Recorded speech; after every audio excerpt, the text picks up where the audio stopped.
In today's video, I am going to teach you how to edit stop loss on Pepperstone.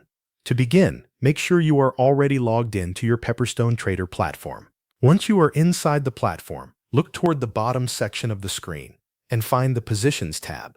This area shows all of your currently open trades. In the Positions tab, locate the specific open trade where you want to change the stop loss setting. Take a moment to confirm that you have selected the correct position before making any changes.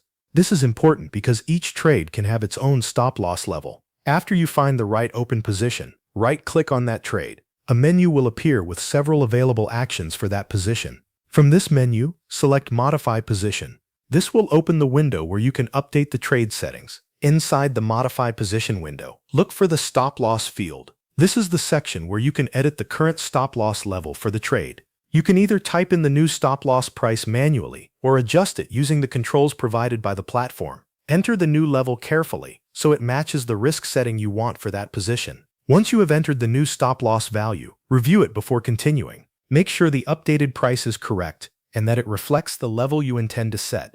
A quick review helps avoid placing the stop loss too close or too far from your preferred exit point. When you are satisfied with the new stop loss level, click Protect to apply the change. After that, give the platform a moment to process and update the position. The adjustment usually takes effect quickly, but it is still a good idea to wait until the platform finishes updating. Finally, return to the Positions tab and verify that the new stop loss is now displayed for the open trade. This confirmation step helps ensure that your change was successfully saved and applied to the correct position. Thanks for watching.